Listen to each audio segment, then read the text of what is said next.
it's part of the game. But now we have stop gaps in place and policies in place. Once you get punched in the face, once, the second time doesn't hurt as bad. You know what I mean? So, and you learn how to get your guard up a little bit. So, it's all good, man. It's all good. Welcome back to the High Ticket AI Systems Podcast. Everyone, please welcome the one and only Mr. Derek Richardson. I'm good, Jordan. How are you, man? Pleasure to be here. Yes, sir. Happy to have you on. Now, first things first.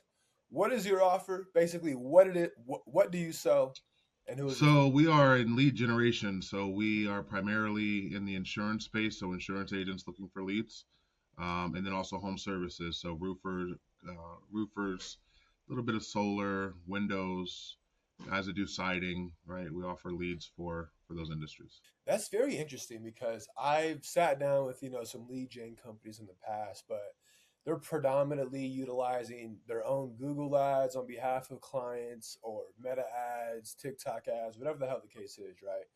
They're not really providing leads like pay per lead, like a lead list, Yeah, like yeah. data. There we go. And it's interesting because when I first got into sales, I sold solar. I first was knocking on doors for 6 months, and I thought, how the hell am I knocking on doors, man? There has to be a better way to do this. And then I kind of discovered cold calling, and I would have to pick up data, smile and dial, and I got actually pretty decent at it. It was pretty fun for me. But how did you manage to get into the data side of things, opposed to just utilizing Facebook ads and Instagram ads traditionally, like how everybody So does it? a couple different ways, but I'm actually against that traditional digital marketing for a couple different reasons. It's hard to Talk to me. predict how much your cost per acquisitions are going to be. With me, if I sell you a lead for, let's just say, $10, and it takes you 10 of them to close it, you know that every $100 is going to be a sale, right? So it's very easy to scale based on cost per acquisition. What these marketing agencies are doing, these digital guys are saying, first pay me a retainer, $1,500, and then let's pay Meta another $1,000 a month, and then let's sort of cross our fingers and see how many leads we get back. So, the matrices are not based on cost per lead, so it's hard to then scale to see what your cost per acquisition is. So that's why I'm against that type of digital marketing. I know that a lot of people are doing it. There's a lot of agencies that are good at it. There's a lot of them that are not good at it. But when you're talking about a business owner, he wants to know what his cost per acquisition is. And so it's easy to say, hey, listen, you give me 10 people, I'll close one of them every single time. My numbers say every single time. If each lead cost X, then I know 10 times X is my cost per acquisition, and I can scale and run my business based on those numbers. So how I got into this thing, man, and I've always done it cost per lead, but I was a teacher, and my specialty is special education, specifically autism spectrum disorder. And so I wasn't making any money, man. My wife was a stay-at-home mom. We have 4 kids at the time. We still have 4 kids, but it's grown. But we had 4 kids at home at the time. So I'd get home from school. I taught high school. Get home about 4 o'clock. I would pick up back then the yellow pages. There would be ads for guys who were selling siding and kitchen remodels. And it would say something like, get a free quote. And so I'd call them and say, hey, of those free quotes, how many do you close? They say, well, we typically close 2 to 3 out of 10 every single time. I said, okay, cool. How much does that make you in profit? They would tell me. And I said, well, if I could get you 10 free quotes, would you be willing to pay me $500? And they always said yes. And so I would close the yellow pages, open the white pages, and just call people and say, hey, do you want a free quote on home insurance, or not home insurance, home services, right? Windows or kitchen remodel, bathroom remodel, etc. And so I learned that I could sell free quotes for $50 to these people that bought them. So it started as a side hustle. And then finally I was making more money than I was teaching. And so tried to do it full time. Got a little lazy. I wasn't really a seasoned entrepreneur at that point. Happened to fall into a job at a company called insuranceagents.com, and they were doing basically the same thing, but with insurance. Started just as a sales rep on the phone. I had already knew how to sell leads, right? I was doing it for myself. They were paying a hefty salary plus some heavy commissions, and plus we needed, the health insurance benefits and life insurance benefits of a family of 6. And got some real good training with that company. They're still in business. They're now Smart Financial. They're the biggest lead company out there when it comes to the insurance space. But I've been on my own now for 11 years, and so I got some good training and saw how the guys did it. And I said, okay, cool. I'm still going to put my flavor to it, do it my own way. And here we are 11 years later. Well, congrats on being in business for So that appreciate it. long, for over a decade. Seriously, was there a moment? Absolutely. Was there a moment in time when you were working at that company and you said, "Okay, I have enough training, I have enough liquidity saved up. I'm going to branch off on my own." I guess what did that look No, like for so you? chain of events happened. So I moved up, and I started just as a sales rep. I moved up pretty quickly to a manager and then a director of sales. That company was rapidly growing, Oh, and nice. so I said they're still in business. They're now Smart Financial. They actually sold, so I got to see a small business exit also in 2012. And then when they sold, there was another company that basically came into Columbus from New York. So I'm in Columbus, Ohio, from New York. We were all laid off, and said, "Hey, you guys were growing rapidly. You know, we saw the exit. Let's do it again." So that company was called Precise Leads. The difference with insuranceagents.com is that we were young, we were fresh, we were like Google Light. We had, the ping pong tables going on. It didn't really hurt you to go to work on a Monday, right? No real Sunday blues. These guys from New York came in, and a lot of pressure on us to succeed. And the feel was a little different. So I was actually able to turn that atmosphere into what we used to have with some grit and some hard work. But I was running the office right in Columbus, Ohio, and these guys were in New York. And so what happened was I always knew I could do it on my own because I did it on my own before, remember? And now I've got some experience. And so what happened was I actually was on vacation. The owner came to watch the sales team while I was on vacation. I get a call from my top sales rep. My top sales rep said, I don't want to say his name, but so and so just suspended me. I said, "What did he suspend you for? You're the top sales rep." He said, "Because I had my phone on my desk." I said, "Oh." I get back from vacation, and the owner at the time said, "You know what your problem is?" He's like, "You think you own the place, but remember, I'm still your landlord." And he didn't like the culture that we had built. So we went from the straight laced suit and tie, which is what they wanted, to again light, fun. Bought the ping pong table back in, right? Music playing while it's a call center. We're getting told no 1 million times a day, right? Nobody wants to be told no 1 million times a Right. day in a suit, in the quiet, and have to have their phone in a drawer when we're adults and we have families at home, right?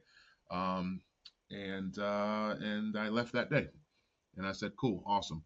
Well, if you're still, if this is the environment that you want after we've just grown, 15 times in the last year, I was there a little over a year or so. I said, then this is not for me. They would be out of business 2 years later, and I'm still here. So Damn, no, mad yeah, respect, brother. Mad respect. That's crazy. In regards to your current pricing model, how do you typically it just price really out your depends on leads? the vertical, and then sometimes again we're going to back down into the cost per acquisition. So we're really, a cost first model here, right? So our leads on the insurance side, it depends, and we also have different types of leads. So we've got anything from your appetizer to your 5 course menu, right? So we've got aged internet leads. So we've either bought them or generated them 30 to 60 days ago. And so you can get those for less than $1. So if you're a young up and comer, you may be working from your garage or your basement, you don't have an office yet, you don't have a lot of marketing budget, you're going to have to work hard on those, right? You're going to have to pound the phone on those. But we can get you those leads for less than $1.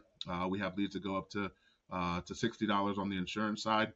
On the home services side, we price them according to the vertical again because we know what you get paid on that vertical, so we know where your cost per acquisitions need to be, and those leads will run you anywhere between 60 and $120 or so.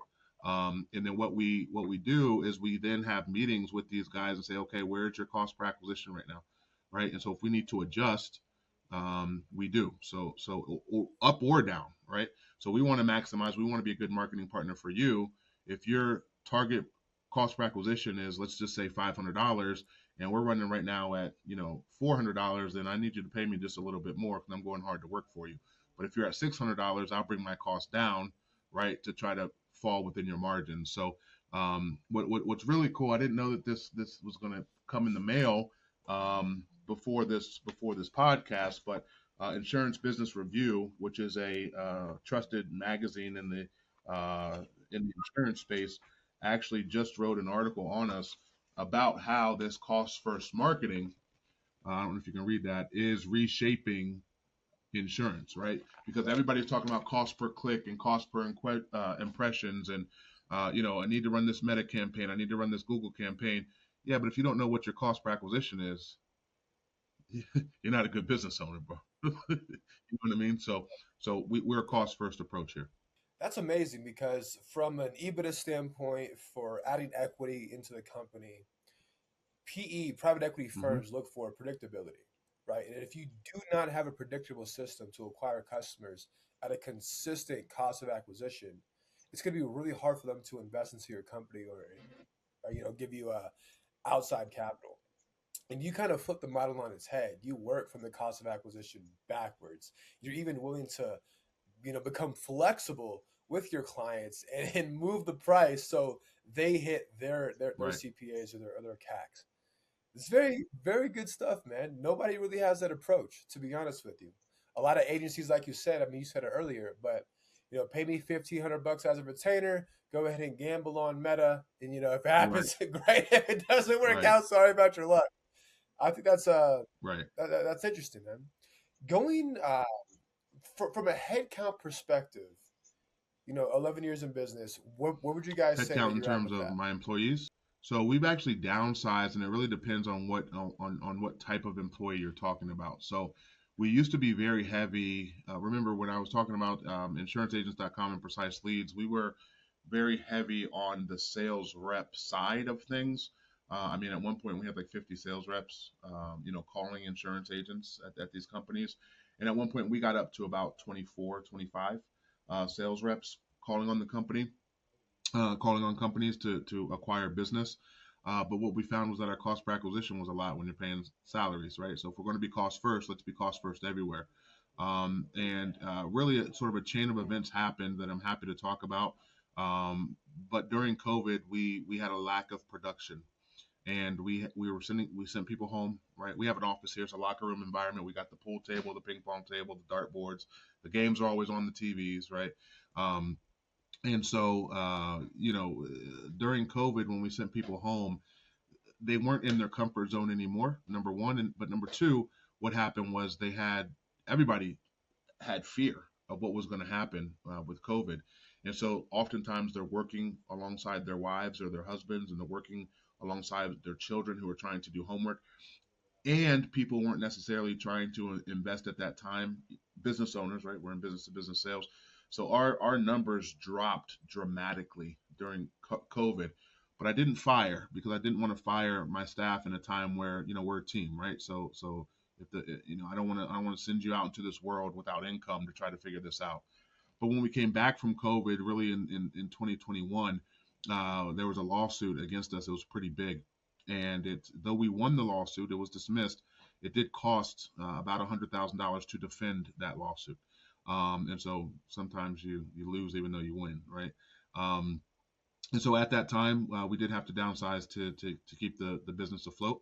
And so we dropped all the way down to a total of 6 employees from 25, and we maintained that when you talk about W-2 in-house employees, but been able to supplement that with VAs, overseas VAs. So at any given time, I may have 25 or 30 employees, but I have 6 W-2 employees, the same 6 that have been with me since probably 2017, 2018. And then we've been able to supplement with overseas help. It's kind of complicated if you don't know our industry, but it's called TCPA, which is Teleconsumer Privacy Act. It's sort of like the Mm. bigger cousin of Do Not Call. At the time, we were generating live transfers, and so they have these serial litigators, and what they do, there's literally books and videos and memes on how to get paid when your phone rings. And so what they do, just to let you know the game, is they will opt in legally to a website. So every website needs to have TCPA language, opt-in language that says I give consent for you to send me a call, send me a text, email me, etc. They know that I'm a broker, so though I do have owned and operated sites, I also buy sites, buy data from other sites. And so what they do is they opt in. They then wait.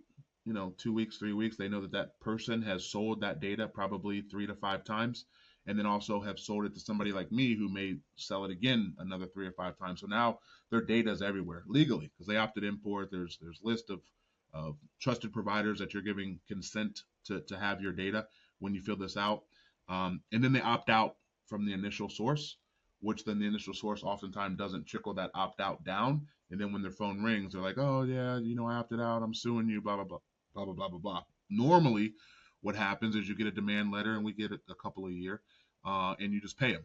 So you just say, "Hey, here's $1,500, go away." And so if you read this book, how to make money when your phone rings, basically it's teaching you how to get a settlement for $1,500 every time your phone rings. That's about what companies like me will pay on a settlement. Essentially, I got tired of it, and I said, you know what, I'm not paying you the settlement. You guys are just bullying me. You're playing this game. This guy had like something like 22 or 23 lawsuits under his belt, so he knows how he's making income picking on companies like myself, playing the loophole, playing the game of TCPA. And I said, let's go. If you want to take me to court, take me to court. He did. I won. But then again, cost some money to defend it, so maybe I didn't win. Oh, you're fine, dude. I don't have any problem talking about it, man. It was at the time, it was actually the biggest lawsuit in our industry. So, it really opened a lot of eyes in our industry, and really put us on the map in that aspect also, that you can beat these lawsuits, right? So I don't have any problem talking about my history or my company, man. For sure. So winning in this case means he can't like nickel and dime Correct. you for 1,500 Yep. bucks anymore. So what they tried to do, and I know you want to shift gears, but why it was so monumental was because he tried to make it a class action lawsuit. So for $5 million, so it wasn't a Mm. this was not a $2,000 lawsuit. This was a $5 million lawsuit. So this was the biggest at the time. There have been a couple bigger since. But what they did was they subpoenaed all of my leads, and again, I have millions of leads at that time, and multiple millions of leads that we have generated or purchased. And then there has to be a class and a class action lawsuit. So there has to be a certain number of people who are upset and you know want money, right? So you see all the lawsuits for Camp Lejeune and mesothelioma and all that kind of stuff on TV because they're trying to get people into the class. So when they subpoenaed all of our record, they couldn't get the class amount. There was not enough people to have a class, which is why it was dismissed. But it was, out of Chicago, so my lawyer had to go to Chicago, and I had to comp him for the entire day. It wasn't just the 1 hour of court, because he's in an airplane to Chicago, and it was a very expensive lawsuit to defend. Got you. Okay. Well, For sure. thanks again for the context there. Um, I was going to ask when it comes to your own client acquisition, we do like to talk about systems here on the pod. Do you have a system in place to go out there and generate new business for either the insurance side of leads or Yeah, we the do a lot of employment side of conferences. leads? So we were just at LeadsCon, just had a booth at LeadsCon. We were sponsored at LeadsCon, so that's the biggest leads conference in the world. And I have a sales team. My 5 sales reps are literally pounding the phones all day, literally just like a call So, center. so, cold, That's right. so cold calling? Solid, solid. From the commission standpoint on the sales rep, do they earn the upfront commission for selling the data, and then if it's a repeat They customer, do. do they Yep. get residuals on that? I also have an insurance agency here also. Uh, So if you know how to build insurance agencies, you might as well have one. So these little orange door through there, that's my insurance agency back there. So we've got, and they're also on the phone all day just pounding leads. We're a call center, man. I'm a call center guy, bro. I got my start, again, just on the phones, bro, pounding the phones, bro. That's how we do it. no, I love that call center atmosphere. When I eventually switched over from door to door to cold calling, we did have a semi call center environment where like the music's loud, you're pounding the phones, you're having a good time because like you said, bro, like if you're in a suit and tie and it's dead silent and you're getting fucking Nope. hung up on every goddamn time, then like that's just Correct. not gonna be Correct. fun. It's not gonna be fun. So I'm glad you have high energy there. Good stuff. Okay, cool. Let's see. So do you have any outbound or like no inbound, anything like that? I guess besides outbound cold calling, do you utilize I mean, we do some email campaigns. We do a little bit of social media, which then the guys will call on. So, but we're not having anybody sign up on their own. We want to, because again, we don't know what your cost per acquisition is. So AI can't do that. AI can't say sign up here and we'll send you leads, right? We need to know what your cost per acquisitions are, what your targets are, where your target markets are, what you're doing now. We use the term clap. So what are you currently doing? What do you like about it? What would you alter about it? And then let us paint the picture of how we can bring down your cost per acquisition. So that's a consultative approach. So we can't do that by, sending out an offer and just saying sign up here. So no, every new client will be speaking to a representative here before they're onboarded. Gotcha. I mean, I feel like that's typically kind of how it goes. In regards to that process, there is there a minimum order that a client has to purchase before getting onboarded? Depends on the side of the game. So home service is a little different than insurance. So just to let you know, on the home services, so I was doing it wrong, and this is how we were able to scale and grow with less people. So I was doing it wrong only because I didn't know what I didn't know.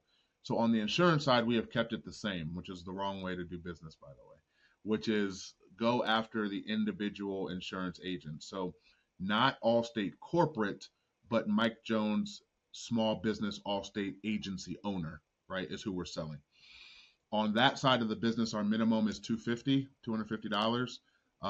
Rarely do we try to sell that. You know what I mean? So our average ticket is about 800, but we have deals coming in all day long. I mean, we just put a $3,000 one up. We just put a $1,500 one up. $6, $9, $10,000, right? Because some of these guys might be a district manager and they disperse their leads throughout their district, right?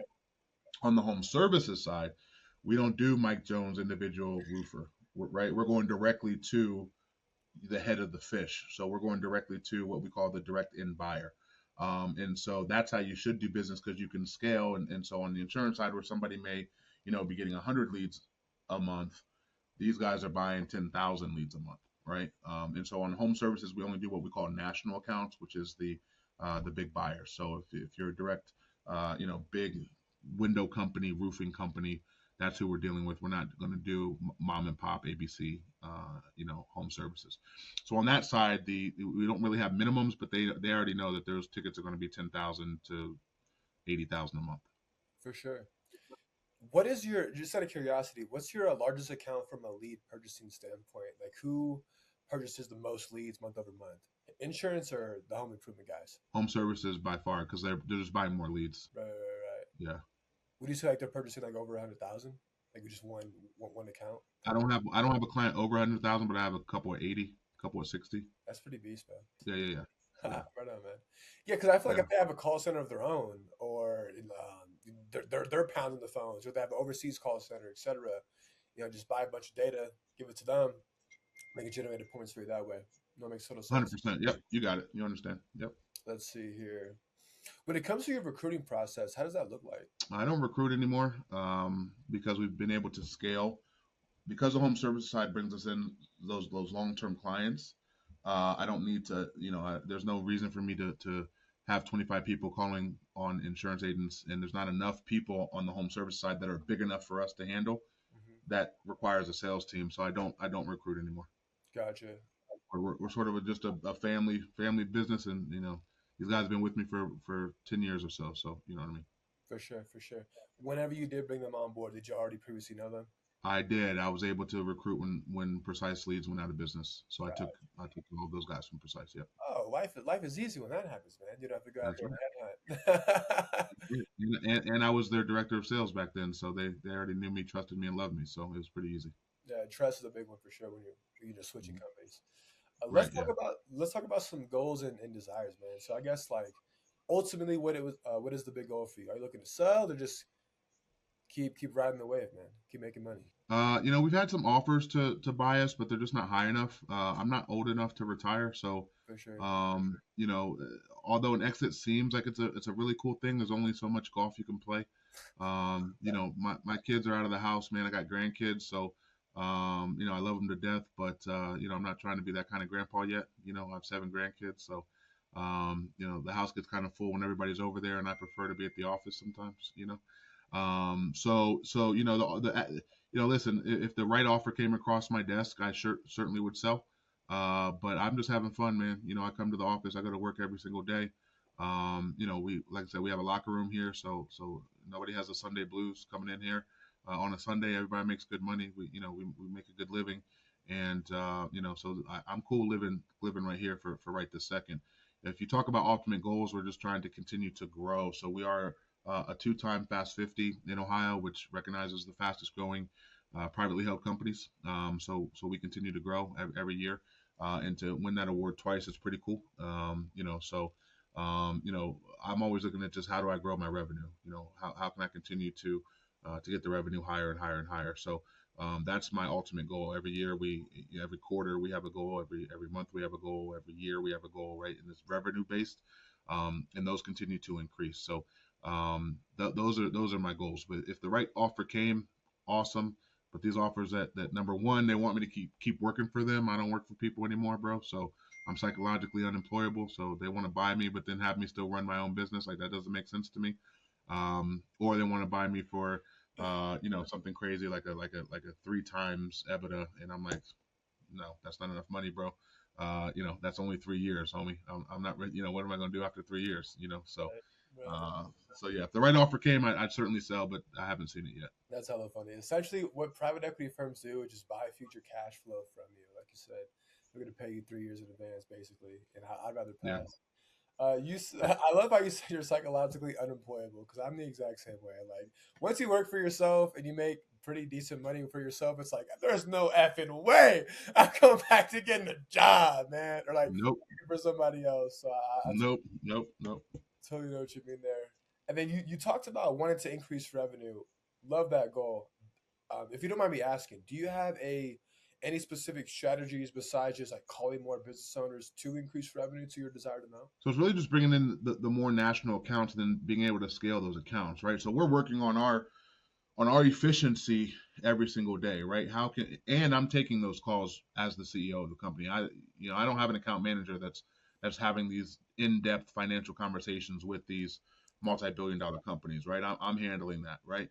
And so it's really just getting better at staying within the cost per acquisition, making sure that we don't have to. Remember, I told you if our cost per acquisition is at 6 and your goal is 5, I got to bring my cost down. How can I get it to where the cost per acquisition is at 4 so I can take my cost up? And that's a me thing, right? That's a us thing. So we got to get better at that. And that's what we're working on every single day is getting better at making sure that we have quality stuff that brings down cost per acquisition so that we can then drive cost because they need some more of the RMG stuff because it closes at the highest percentage and just trying to, stay at the top. And, we're not McDonald's, bro. We're Ruth Chris, right? There's a difference. So, um, yeah, yeah, yeah. If you don't mind me asking, this question spawned as you articulating yourself there. Has any business owner like thanked you or said, Derek, why are you doing this? Like, why are you negotiating like your own cost to match my target cost of acquisition? Like, I want to imagine that these business owners are like thankful and grateful that you're willing to do that. Like, how was that All experience? the time, man. All the time I get thanked, and all the time they say I'm crazy. I mean, I had a guy. In fact, I have a meeting with them today. We meet on the last Tuesday of the month. These guys do about 10 million a week in home services. These guys are huge. Yeah, that's And the pretty good. president, and if you know the home services space, you probably know who I'm talking about. I'm not going to name him, but the president is real tough. Real burly, older, probably military. I don't know if he was or not, but straight laced, doesn't joke around, kind of guy. Um, and in fact, last year when I went to LeadsCon, which is the biggest lead convention out there, like I said, and just came back, it just ended last week. Last year when I went out there, I said, "Hey, do you want to grab a beer?" And he basically said, "No, like, why? You're already my client. I'm not here to hang out with my clients." And I was like, "Okay, whatever, dude." Um, but he offered to prepay us. He's like, "What can I do to get more?" And the way that the numbers work, I mean, it always works because you're based on our KPIs, our matrices. So, you know, how much do you need? Like I said, these guys do like 10 million a month. Plus, you got to remember, I don't want to put all my eggs in one basket. We have been stiffed before. Most of my bigger contracts are on a net 30. We just had a big company in the solar industry go out of business last week that stiffed not only us, but their employees and other vendors. Who? Thousands of people will be affected. Freedom forever. Just No, it filed went out of bankruptcy. business. Oh man, that's crazy. Out of business, bro. And so you don't want to put all your eggs in one basket. So when people ask me, hey, can I prepay you? Can you give me everything? The answer is no, because I'm not trying to put all my eggs in one basket in case something like a Freedom Forever happened. I mean, their employees were still working without a paycheck for over a month. The vendors hadn't been paid in 2 months, and again, including ourselves and some of our brokers that we sell to that sell to them. This thing is massive. I mean, thousands of people are affected and not going to get paid. They filed bankruptcy uh, overnight when they told their employees that they had an investor that was coming in that day. Instead of an investor coming in that day, they filed the bankruptcy. It Yep. is such And a this is not the first time this has happened to us, to where we get stuck with a big bill. So in this business, playing with net 30s is scary. You know what I mean? yeah. Well, especially if they're in the solar space. I mean, that's one of the reasons why I left because I saw that writing on the wall. I mean, this was years ago, but with that's a whole different story with the solar ball game. But sorry, man, that sucks. That sucks. But It's like you all said, good. It's part of the game. But now we have stop gaps in place and policies in place. Once you get punched in the face once, the second time doesn't hurt as bad. You know what I for mean? sure, So for sure. and you learn how to get your guard up a little bit. So Right. it's all good, man. It's all good. For sure. Maybe like two or three more questions for you. One, Sure, man. looking back over your 11-year experience being an entrepreneur, what is one thing you wish you knew when you first got started that would accelerate your growth? That's tough to answer. We bootstrapped. We did not take money. Every time something has gotten hard, we figured it out. We've gotten good at handling hard. I don't lose. I learn. So it's tough. I think that if I knew some of the things that I didn't know at first, I don't know that I'd be able to learn those lessons. You know, That's deep. and so that's hard to answer, man. If I had to do it all again, I mean, sure, we struggled and we've had some ups and some downs as every entrepreneur has, but the way that this thing has worked, I mean, it's worked out pretty good, even with some of those big punches that we've taken. Again, it would be silly to get into a boxing ring, even if I think I'm better than this guy, to think I'm not going to get hit, right? So you're going to get hit. You just have to learn how to take those hits better as an entrepreneur, right?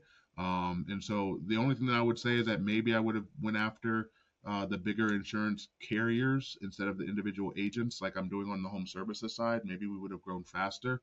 That may be the only thing, but even then, if that would happen, I wouldn't have been able to employ so many people for a long time through a pandemic, right? And even though we did eventually have to let those guys go, and they remain friends, and we've connected them with other people that have hired, and I still get beers with them and play pickleball with them all the time and play golf with them all the time. One of them is my barber that I had to let go. He went back into the barber space. So there was no, everybody understood at that time that this was, the business is bigger than they were at this time. But we had a very good run before that happened, and again, I was able to take care of those guys during COVID, and where some people were laying off and people were losing their jobs left and right, and so you know, I, I think I've done it how it was meant to be done. No, for sure. What is the single best piece of advice you ever received? So the success is a journey, not a destination, and oftentimes the doing is more fulfilling than the outcome. I've seen a couple of my buddies now in the entrepreneurial space exit, and they're bored and they're going crazy. It's lonely at the top.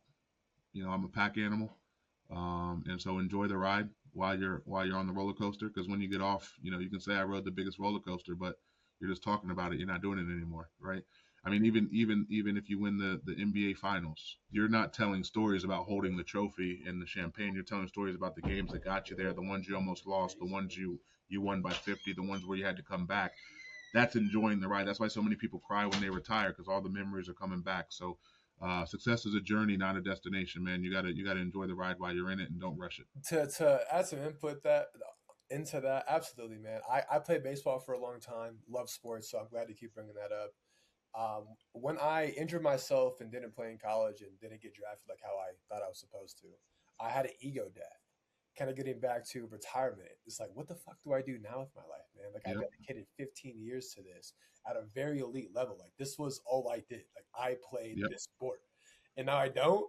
What the fuck am I gonna Yep. do? Exactly. So that's basically like selling your business or retiring at 40, and you're like, what the fuck am I supposed to do now? So definitely agree with that statement, man. Definitely agree. And Of then course. last question or two more questions. Favorite meal? Steak, always, baby. Steak. Steak I'm and about to go get some big potatoes. old steak tonight, man. Yes, Now sir. I'm not a potato. I'm not a potato guy. I'm trying to work on this. I'm a steak and veggie guy. So, Steak and veggies. um, Okay. I yeah, yeah, respect. yeah, I respect for sure. yeah, And then where can they find you, Derek? yeah. So DeryckRichardson.com. My name is spelled a little funny. Deryck. Richardson.com is the easiest place to find me. I know that we spend a lot of time talking about Richardson Marketing Group, but I am a serial entrepreneur. So I do also have a life insurance agency. I do also have a business consulting agency. I also play in the sunglasses space. I sell Blackwoods by Deryck Richardson. I'm a speaker, published author. So all of my information is at DeryckRichardson.com. If you're looking specifically to talk marketing, RichardsonMarketingGroup.net. That's awesome. Deryck, thanks for joining the show, man. It was a pleasure having you on, brother. Yeah, man. Thanks. Pleasure to be here. Thanks a lot, Jordan. Yes, sir. Audience, we'll talk to you soon.